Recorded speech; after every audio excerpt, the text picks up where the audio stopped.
Welcome to the J.R. Hendrick Texan Gentleman, the podcast that deals with the early life of J.R. Hendrick. And now, reading the episode of J.R. Rising from the Ashes, J.R. and Jimmy. All right. March 4th, 1995. 8 a.m. Central. J.R. agrees to meet Uncle Carl at the Public Affairs Library at Smith Hall on campus. J.R., I'd like you to get to know Allison Hall better.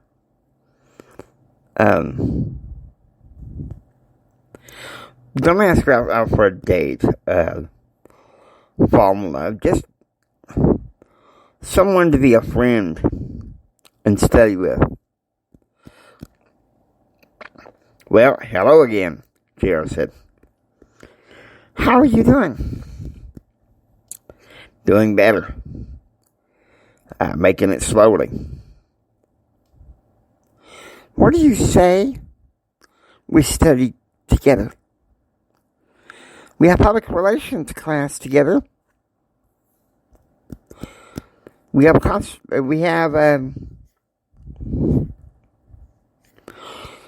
strategic communications class together.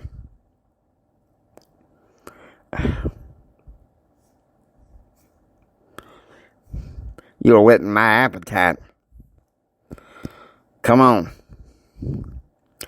But I have to go see Dr. Harmon at 8:30. 8:30 a.m. Central. J.R. makes his way back to Dr. Harmon's office for the first time in a few weeks. I, for one, am finally glad that you've come to your senses. The opioid crisis on Texas Tech and other college campuses is a public affairs nightmare, Dr. Harmon said.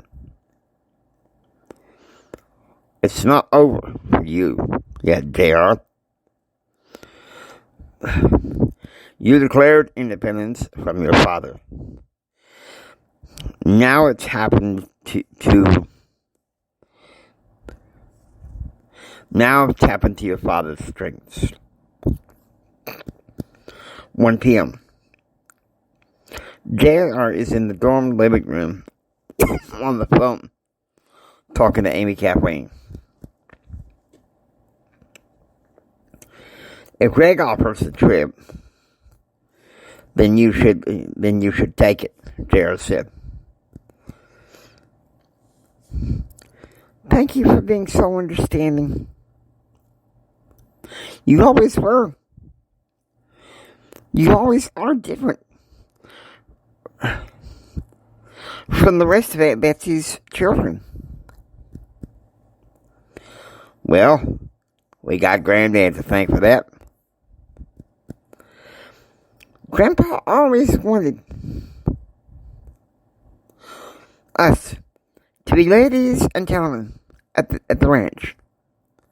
Table manners, proper prayer, please and thank you. Yes, sir, and yes, ma'am. Absolutely. Something they lacked. 2 p.m. Mountain. Betsy is sitting outside the mansion, panicking, trying to call J.R. Finally, he answers. Hello, Mama. Why'd you run off and abscond again? Mama, I was hanging around with friends and studying. You know I have to keep busy with Jennifer turning me down. Yes, I know that. But you can show some decency and answer your phone. Agree to talk to Kyle every once in a while. Mama, please. No.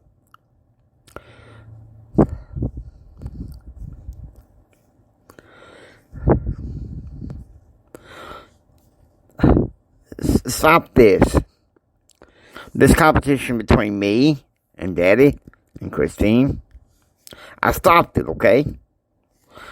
But if you want me and Christine, we can pick up right where we left off and have it and compete with Kyle. 4 p.m. Central.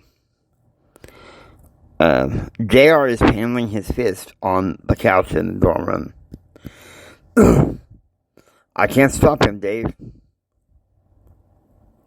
He won't tell me what's wrong. Dave approached JR, and he grabs him.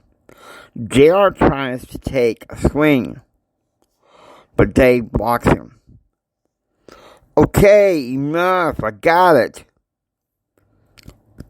Jennifer turned down your marriage proposal. But something else is upsetting you. Please tell me the truth. It's my damn family. Charlie's right.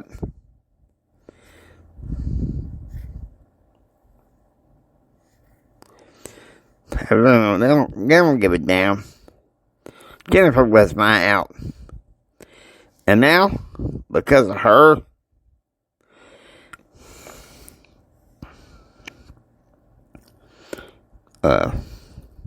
Medicine Mama, she's gone. Then I have my mama telling me that I have to talk to Kyle. No, I don't have to do anything. I can see my daddy. Why Daddy got drunk on Christmas. All right. I tell you what I'm going to do. I'm calling Mike Fields to get the keys to the condo. And we're going to have dinner in the condo tonight. In fact, I know Mike Fields will do it. And we'll get Danielle to come in and make some of your favorites. 8 p.m. JR and Dave had a homemade pizza at the condo. And now they're sitting down talking. Alright, now, listen. I can tell that you're anxious and sad and don't know what to do, Dave Smith said. But you got to put yourself together.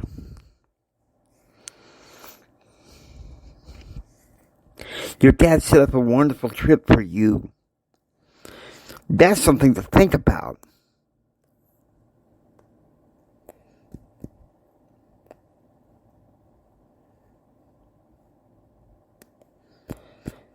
March 5th.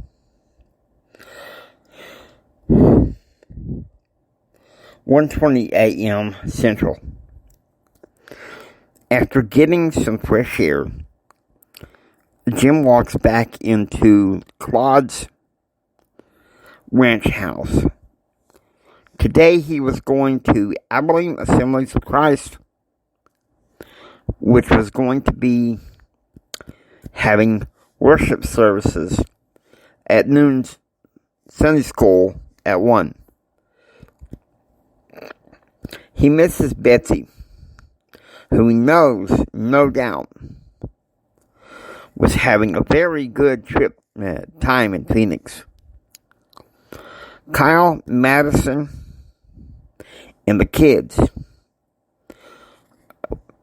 will be flying to Albuquerque where Kyle would be taking a truck and driving to Lubbock, as Madison and the kids would stay with one of Madison's uncles. On the morning of the 10th, Madison was to meet with Kyle in Big Spring, where the limousine that would be carrying JR to Dallas would drop Kyle off there. 3:25 p.m. Central. Jim smoked his cigarette, sitting there, still thinking about how he's tired of sitting around the ranch house and tired of being used by his mother regarding Carl. The good news was Friday, he got a telegram from President Clinton asking him to represent the administration at the Billy Graham crusade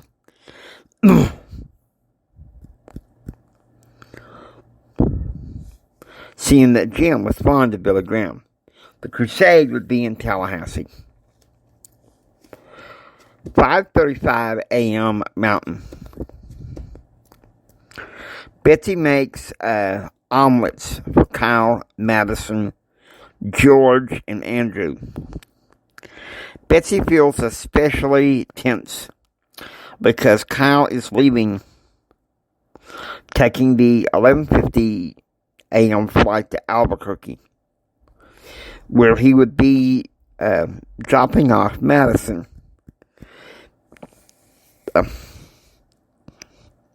Leaving on Tuesday.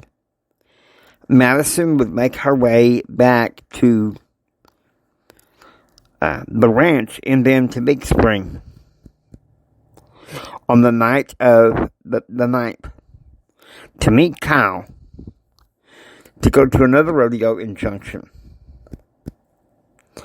At the same time, JR is having breakfast with Connie and Tim Newcastle at the Holy Spirit Club,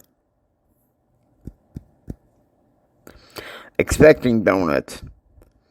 I was relieved when I sat down in between Connie and Tim Newcastle.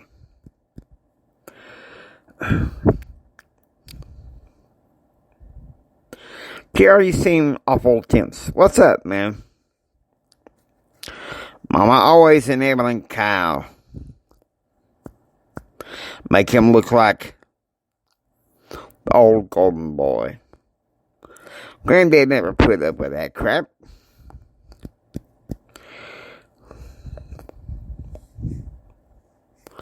I know. Jennifer was your way out. But you have to find some way to move on, Connie said.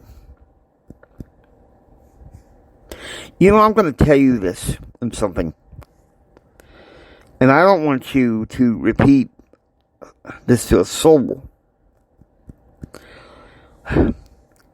Dad used to get very angry when your parents always enabled Kyle. And he would congratulate your dad for standing up for you when he wasn't on the power grab or in Nashville, Tim said, which wasn't very often. But I tell you this, just because I ended the competition between myself and him and Christine doesn't mean that I no longer have anger towards him being my father, Jara said. You should really go see Reverend Jones about this. Try to forgive, Connie said.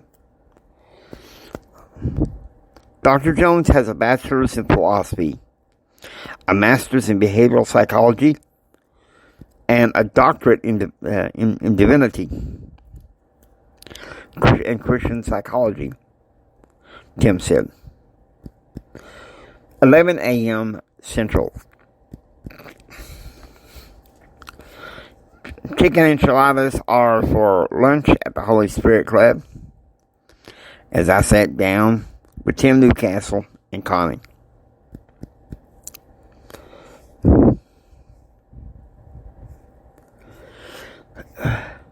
Hope you're not interested in dating for a while. I know you had your heart set on Jennifer. The only thing I could think of is J.R. throws a lot of energy into his faith, his work, and his studies, Tim said. Not to mention spring break with my buddy Kim. I tell you what, I'm glad Daddy removed me from going to that awful convention in San Antonio. That Utah Christian Coalition Convention is calling my name. And it starts at 2 p.m. on the 10th, J.R. said.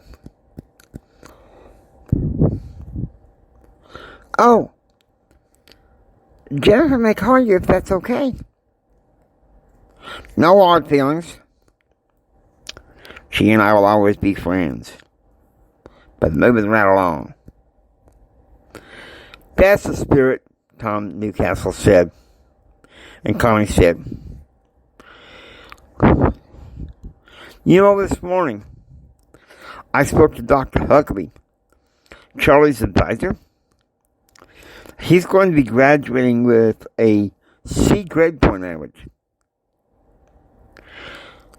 That's what he gets for being a fool, J.R. said.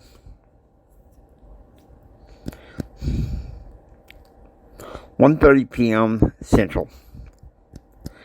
At Abilene Assemblies of Christ Church, Jim is in Sunday school as Sister Pryor lectures about Mark chapter 3. Agree about what is lawful on the Sabbath. The last time Jim remembered talks like this was when he was 8 years old, going to church with his parents, who were at the time with his dad returning from the war, very much in love. 3:15 p.m. J.R. is in his dorm room when his phone rings. It's Christine. I just wanted to check on you, bud, Christine said.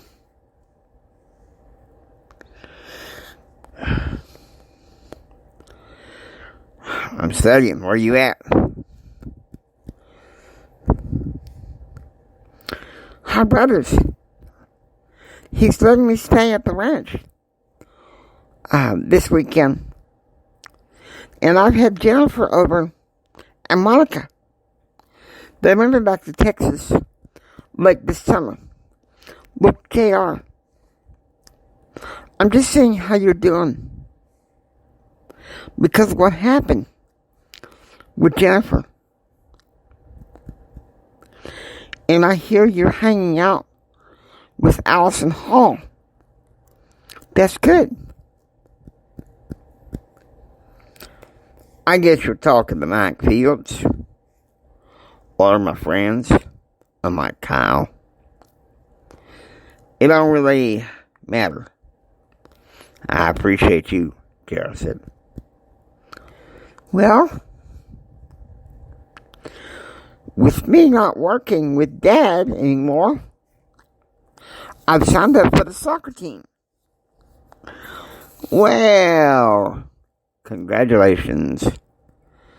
Kyle was always the athletic athlete when he was at Alamo Prep. But when he went to Millard Prep, he stopped being an athlete and started being pain. Yeah, well, you may be.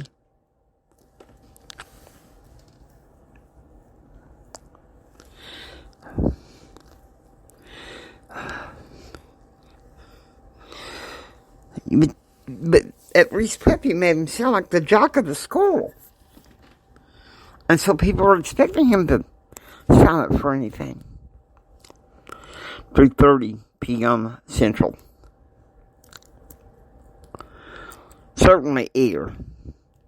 I was sitting there in the living room in my dorm at Gordon Hall when the phone rings again. And it's Jennifer Bowers.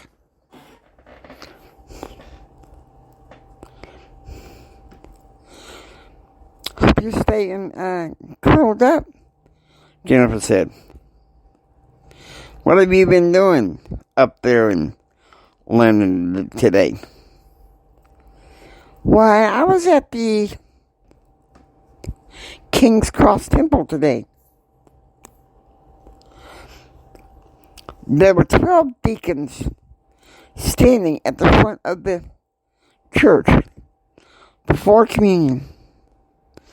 I went forward, and of course, two deacons have to witness the washing of feet.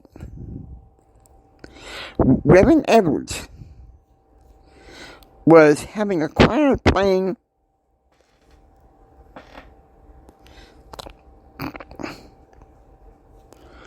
the music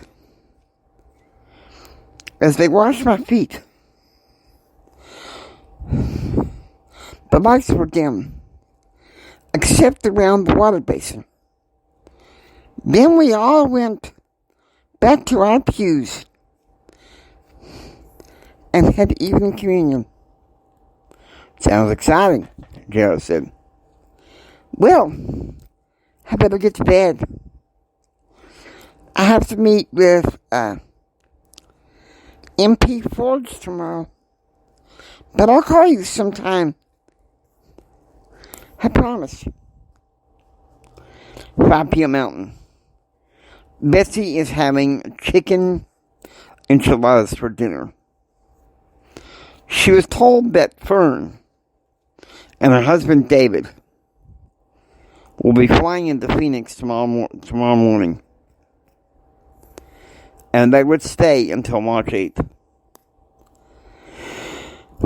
At the same time, chicken enchiladas were for dinner at the Holy Spirit Club as JR sits down with Tim Newcastle and Connie.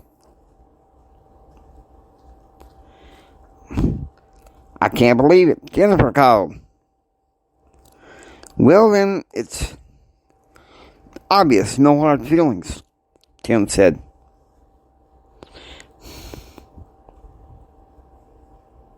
She won't keep calling forever. Somebody tells me that she'll find somebody in London and move on. Don't worry about me.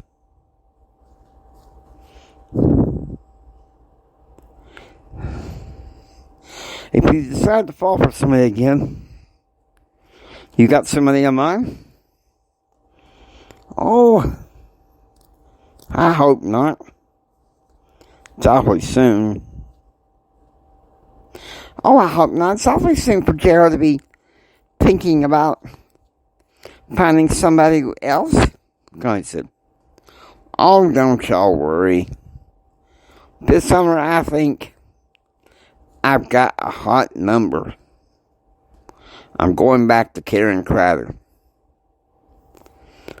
Karen, Connie said, She broke it off with you. Broke your heart. Took 4 hours for you to get yourself back together.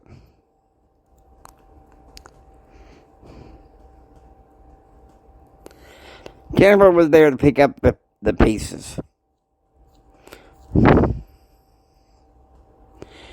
Besides that, my friend Jim Bob Horton says that Karen is the right one right now. Kim spoke up. Well, if I didn't know any better, I think that crazy Horton is willing to date her himself. Oh, no. Karen would never date Jim Bob Horton in a heartbeat. For one reason. His ways are too old and annoying. Even my daddy says that. 11 p.m. Eastern. Amy Kathleen picks up the hotel phone and calls Gerald, who was up in his dorm living room. I'm just calling to see if you're okay, Amy Kathleen said. Oh, cousin,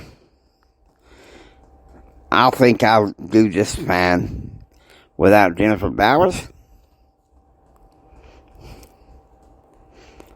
She's living the high life up there in London.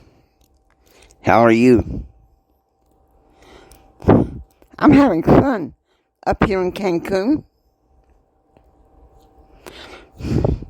We went to an American church this morning,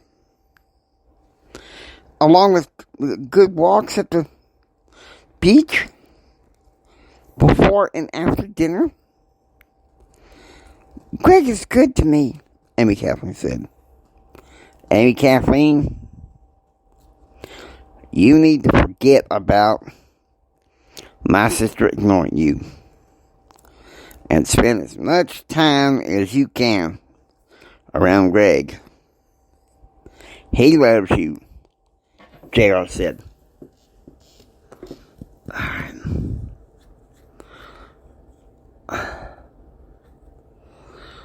Alright, I figure this out.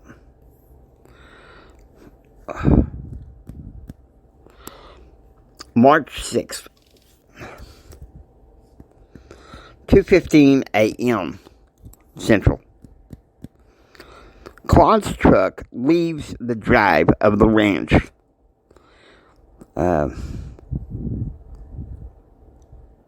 And departs for a 6 a.m. arrival in Fort Stockton, Texas, for the rig. Ace would not be meeting him there. Floyd, the rig company man, would be there with his cousin, tool pusher, Quinn. Quinn had personal issues with Claude this past year. 3 a.m. Central. Meanwhile, inside the ranch, Jim is stewing. He is boiling mad that Phil later put him on leave of absence. And that's why he pitched Bill Clinton to have him represent the administration for the Billy Graham crusade in Tallahassee, and to have JR represent him at the ordaining of the new president of the Church of Jesus Christ of Latter-day Saints in Salt Lake City.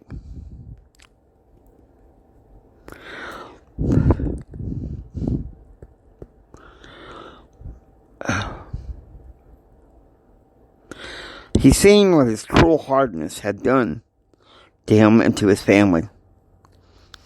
yesterday. He had dessert with Reverend Evans, and the Reverend told him to recognize his wife and go back to his marriage as soon as possible. Hell with Bill Clinton, Jim swears under his breath.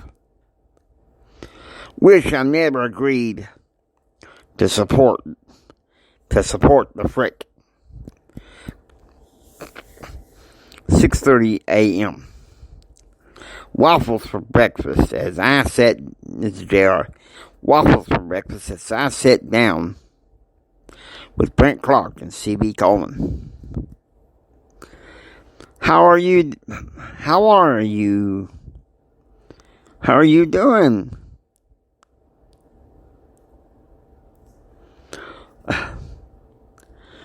We just don't talk that much longer anymore, CB said.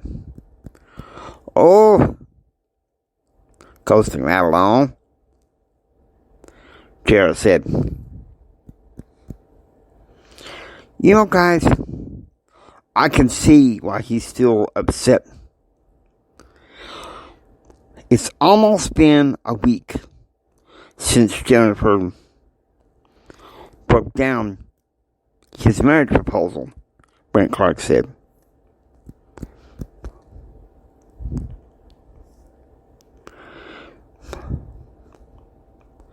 Oh, it's not fun. My heart still aches after Jennifer broke it off with me. But Lord will help me find a good answer, Gerald said.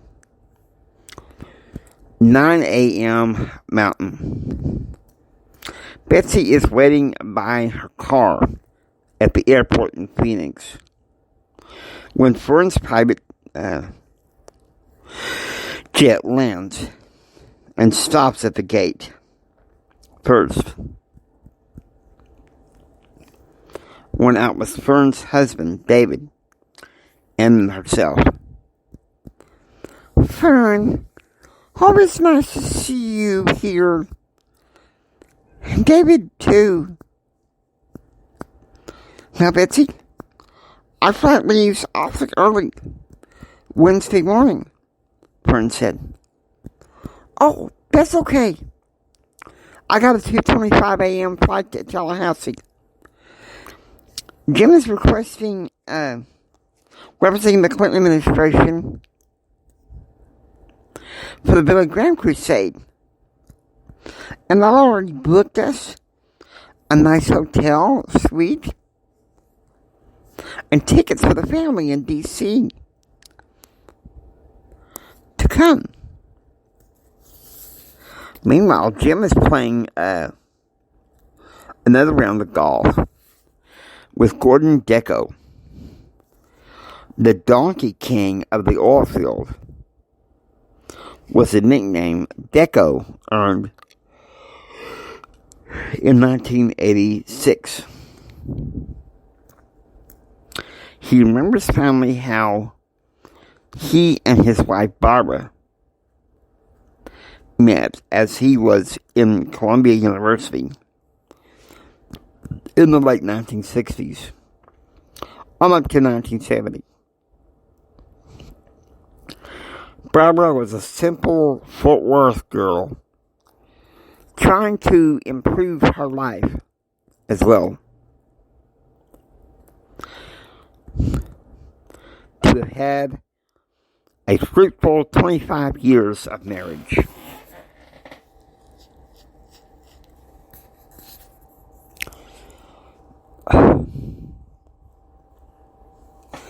"1 p.m. Central. Media writing class. JR turns in his PR press release early in light of him going on vacation to Salt Lake and New Orleans. His next writing assignment was something he could complete in lab, a column based on a current news story he can read as he's finishing his vacation in New Orleans.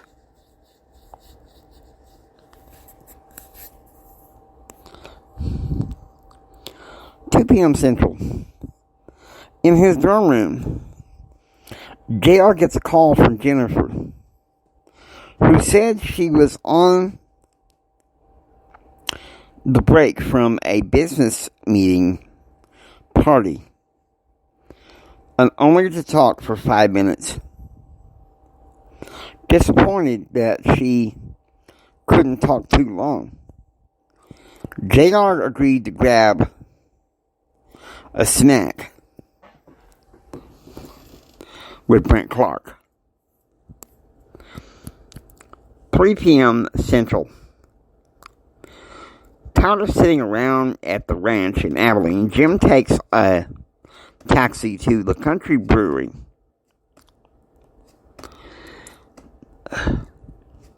There he ran into Cesar Benavides, and an oil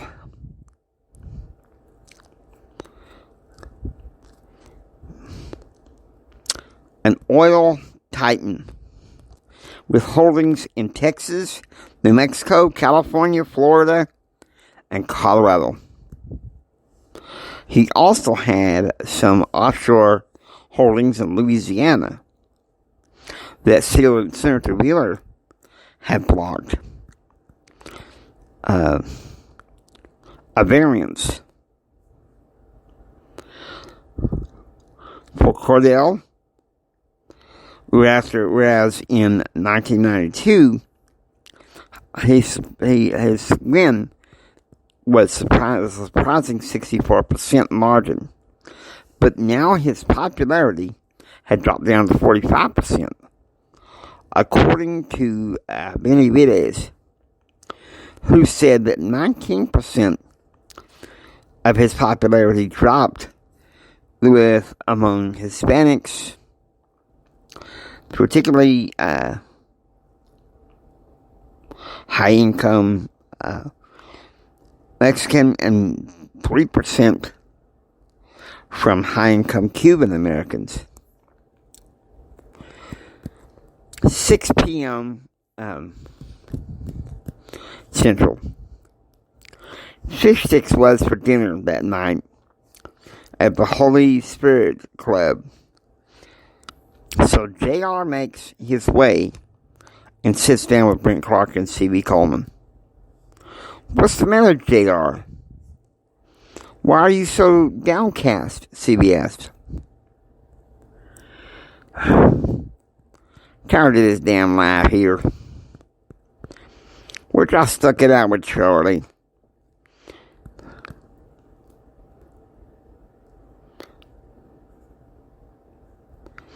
Everything is done as dictated by my father. And Jennifer don't make things easy," Jared said. "All right, look, I understand. But what in the world has got you so upset?" Brent said. "I think I know what it is," C.B. said. "Tim Newcastle wants him to change his spring break plans and return to the ranch. And JR must have told him a dozen times no." Brent spoke up. "Tim keeps doing that. It's going to drive JR away. It's going to drive him back to the frat house in Charlie Nation. We can't let that happen. What can you do? I'm halfway out the door." "Oh, no, you don't," Brent said. "You almost died 2 weeks ago from that. And I'm not going to allow it." There's not a devotional tonight. Now, you have a speech Wednesday for Cheesecake Toastmasters. And we can't just let you, we just can't let you down.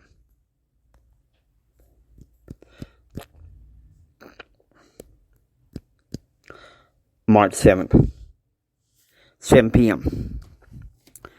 JR is excited to be at the Tech Conservative Union. They talked about how a group of young students were going to the Texas Conservative Union Convention this weekend in Fort Worth. JR thinks about how his father is sending him to first go to the Utah Christian Coalition Convention in Salt Lake this weekend before attending the ordaining of Gordon B. Hinckley as president of the Church of Jesus Christ of Latter-day Saints.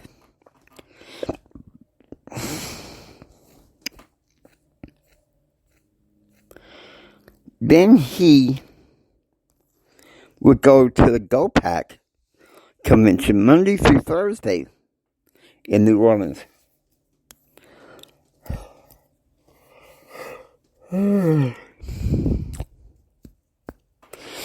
He was sitting in between Stoney Rosen and his girlfriend, along with Allison Hall.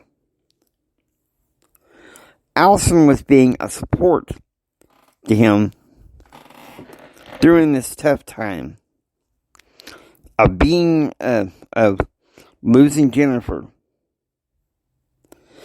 and his again growing anger towards his parents. It was Stoney and Allison that kept him from calling up Charlie Nation at the fraternity for a hit. Mike Fields also caught him running out of strategic communication management class, saying he personally would contact his father in the morning, 9 p.m. in the Gordon Hall hallway upstairs. I had a wonderful time, JR. And I'll see you tomorrow for lunch after class, Allison said. Thank you, JR said.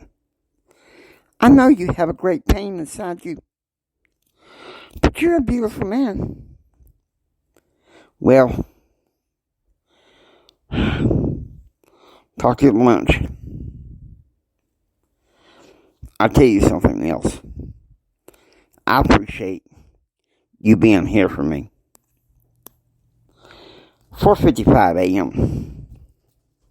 Waking up, Jim sits in the living room and drinks a cup of coffee.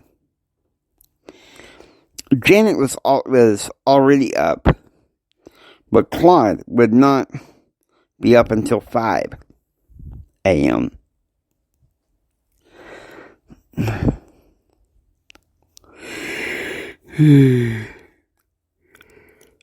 They would be at the airport field in Abilene, getting ready to depart for the 6:50 a.m. private jet flight time to Houston. 7 a.m. Central. At the platter at Crockett House, JR is having breakfast with Dave Smith. So, Jennifer is calling you tomorrow. Remember, just stand your ground, Dave Smith said. Well, it's kind of hard. not to. She sent me an email yesterday saying that her job at Goldman Sachs was getting more demanding, more work, less parties. If I don't know any doubt, her mama's grooming her for phone, probably monitoring her phone and everything. JR, there's plenty of fish in the sea. You mean plenty like a Karen Crowder? I know. I have dinner with her tomorrow night. I wouldn't start a rebound with her just because Jennifer turning it down. I'm not interested in her because she still has a boyfriend that she's got to break off with first. 11 a.m.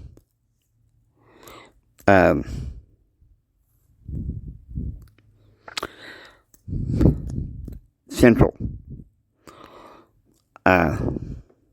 Lucinda drove JR to Steak and More, which is a buffet cafe, which has been a franchise in West Texas for the past 12 years.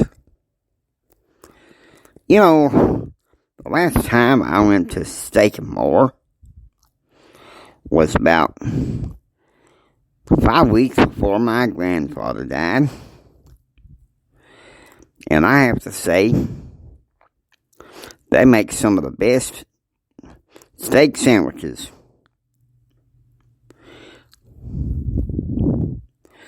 And in different kinds of ways to make a steak, Jared said. I sensed that about you.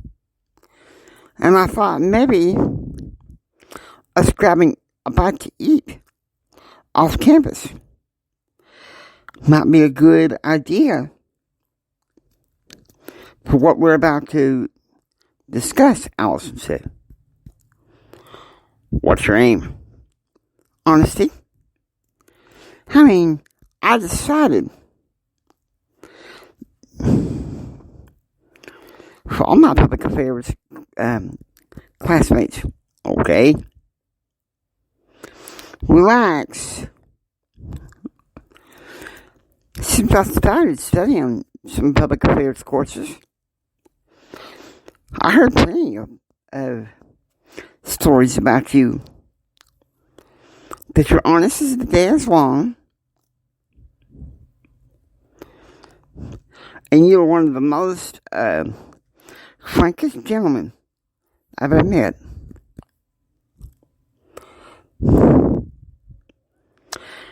JR whips out his trust fund card. Alright then. I'll take that check. JR Hendrick, you're my kind of man. Because you tell the truth. You're not super macho. All the stories they told about your granddad are true. About you compared to your dad. Like your granddad, you're on the side of the angels. So let's stick together. 1 p.m. Central. Claude's plane arrives back in Abilene with Claude, Janet, and Jim. They got in the Janet's rented Land Rover and drove back to the ranch for the day. 1:30 p.m. Back at the ranch, Janet informs Jim that Claude needs to be in his office to make important phone calls, to find other companies to go along besides Braddock Oil. So,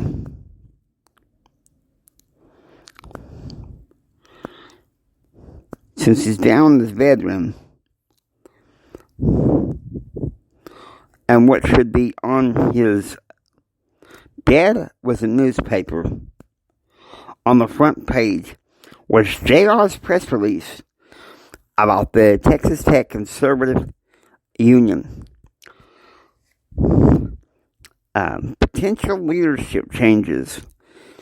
What he didn't know was that the editors made some changes look as if JR was to be put in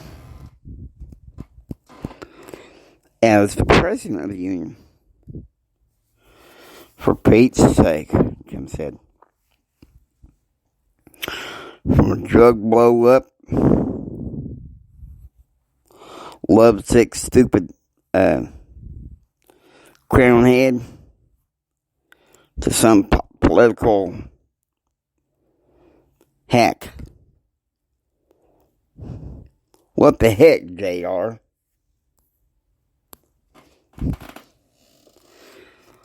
2 p.m. Mountain. In El Paso, Elizabeth gets out of photodynamic therapy. Hannon and Diane help her in the car because she's tired. Like she's been through the ringer. Tomorrow, she would have to go through the ringer again, going through chemotherapy. 4 p.m. Ms. Cho reads to JR his government affairs midterm, and is surprised to see him passing it with flying colors. She thought with all the stuff that Charlie did with him with drugs, he wouldn't do so well. But he had a little help from Dave Smith, Brent Clark, and Allison Hall to help him pass the test. 7 p.m. JR went to the Wednesday night devotional for the Holy Spirit Club. He sat with Allison.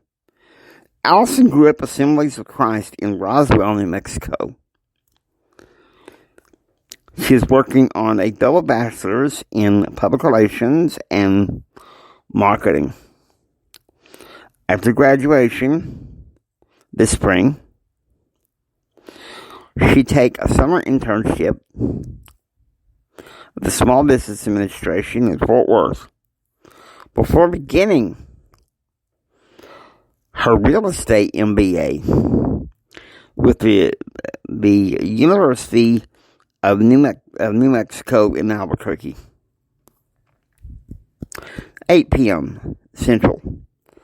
JR is at Stengel Hall with Allison.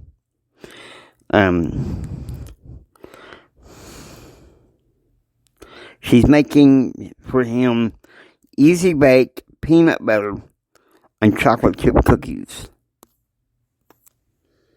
Okay.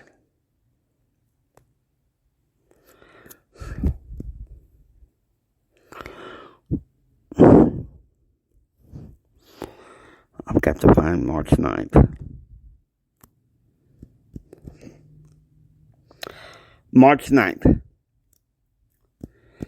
8:30 a.m. Central.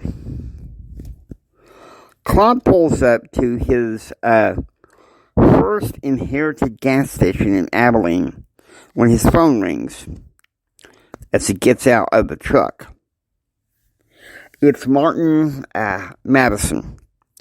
Claude, Martin, I never understood why 2 years in a row you keep giving me some of your rigs. Madison spoke up. My wife tells me Andy Braddock stood you up to yesterday in Houston.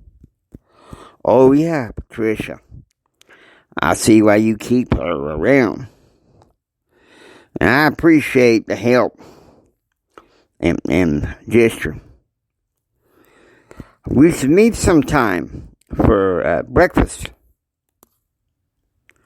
Claude walks up the stairs in this gas station. Okay. How about the coffee then?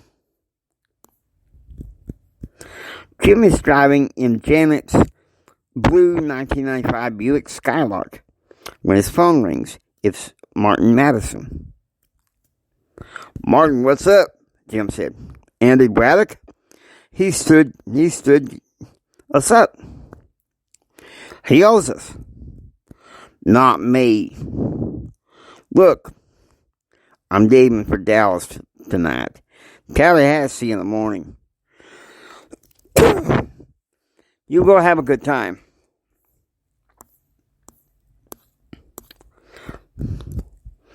Jim walks into the gas station entrance.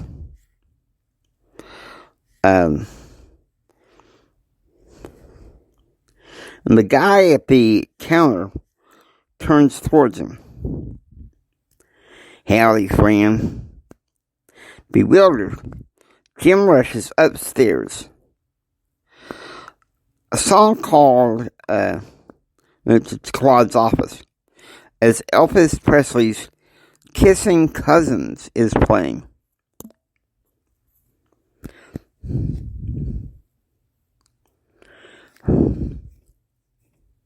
As he gets closer, he starts sensing the smell of musky, stogie cigars, and Claude sitting in his corner part of the office, smoking one of them. They start talking, and next thing you know, there's an argument. The argument is broke up by Philip Lader and Bill Mayer, asking them to help raise $2 million on another loan for a small business. 1 p.m. Central. JR is relaxing at the Preston Smith Center for Public Affairs when Karen walks in. Karen, honey, what's going on? We don't have dinner until 7 tonight. What's going on? She throws her arms around JR.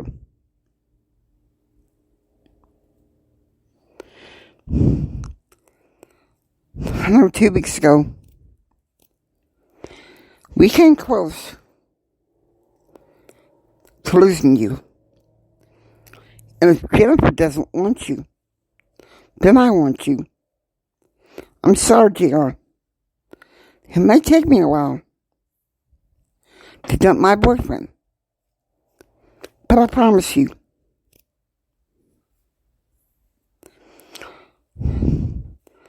since you're going to be as honest as the day is long, then you have my word. Let's look each other up in D.C. I promise you, we'll stick together. 3:35 p.m. Central. At the ranch, Claude gets the call. Jim had taken Andy Braddock to the airport, and he was going to fly in his own private plane back to Dallas, and then to meet them in Tallahassee on Sunday. Cadence also called and said that O'Neill Oil, which had been competing with Claude, would be attempting to make a bid tomorrow night in Tallahassee And so Claude said he would ask Jim for help.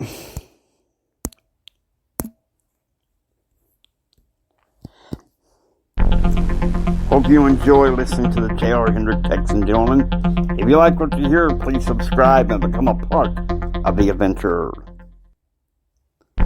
This is the James Hendrick Empowerment saying until next time, take care and remember the rest of the story. It's going to get more interesting from here.